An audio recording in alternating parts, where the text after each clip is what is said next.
કરીએ ગાંધીનગરમાં કરાઈ નર્મદા કેનાલે રીલ્સ બનાવી ભારે પડી છે।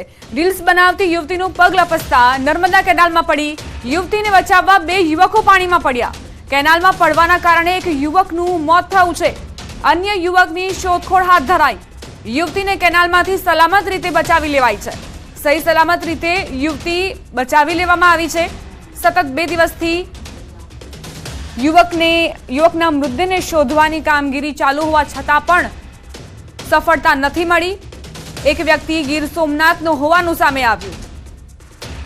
અમારા સંવાદદાતા ગીતા જોડાઈ ગયા છે વધુ જાણકારી સાથે। ગીતા, કઈ રીતે આ દુર્ઘટના ઘટી? જી, રીલ્સ બનાવવાનો શોખ કે આ પ્રકારે મોબાઈલ સેવી જે યુવાનો છે જે સતત સોશિયલ મીડિયા પર પ્રસિદ્ધિમાં લાગેલા હોય છે તે તમામ માટે આ ચેતવણીરૂપ કિસ્સો છે।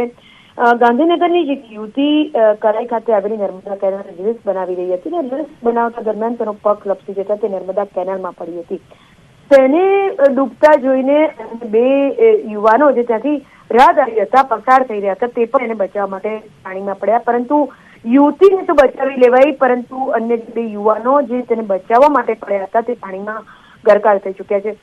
બેમાંથી એક યુવાનનો મૃત્યુ તો 1 જ કલાકમાં સ્થાનિક જે ફાયર બ્રિગેડની ટીમ છે તેને મળી ગયો હતો, પરંતુ બીજો યુવાન હજુ પણ લાપતા છે અને હવે તેની ડેડ બોડી જ મળશે। એટલે યુવતી જે રીલ્સ બનાવતી હતી તેને બચાવી લેવાઈ છે, પરંતુ તેને બચાવવા પડેલા યુવાનો મોતને ભેટ્યા છે, જેમાંનો એક યુવાન ગીર સોમનાથનો હોવાનું સામે આવ્યું છે, જ્યારે બીજા યુવાનનો મૃતદેહ હજુ મળી શક્યો નથી, પરંતુ તેની શોધખોળ ચાલુ છે। ખૂબ જ એક ગંભીર અને ચેતવણીરૂપ કિસ્સો છે આ, કે આ પ્રકારે બેધ્યાન રહીને જીવના જોખમે રીલ્સ બનાવી સેલ્ફી ખેંચવી કેટલી ભારે પડી શકે છે। જી, આભાર ગીતા જાણકારી આપવા માટે।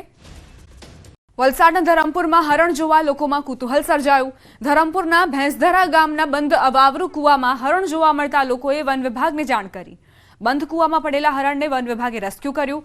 વલસાડના કપરાડા, ધરમપુર સહિતના જંગલ વિસ્તારો પહેલા હરણ જોવા મળતું ન હતું, પરંતુ ધરમપુરના જંગલ વિસ્તારમાં હરણ દેખાઈ દેતા લોકો એકત્રિત થયા હતા અને વન વિભાગે આ મામલે કાર્યવાહી હાથ ધરી।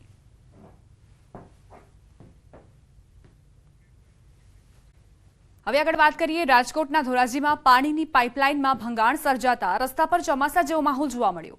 રસ્તા પર પાણી જ પાણી જોવા મળ્યું। વાહન ચાલકો પાણીમાંથી પોતાના વાહનો ચલાવવા મજબૂર દેખાયા। ભર ઉનાળે ધોરાજીનું વહીવટી તંત્ર 7 દિવસ પાણી વિતરણ કરે છે, તેવામાં નગરપાલિકાની અણાવડતના કારણે હજારો લીટર પાણીનો વ્યય થયો છે।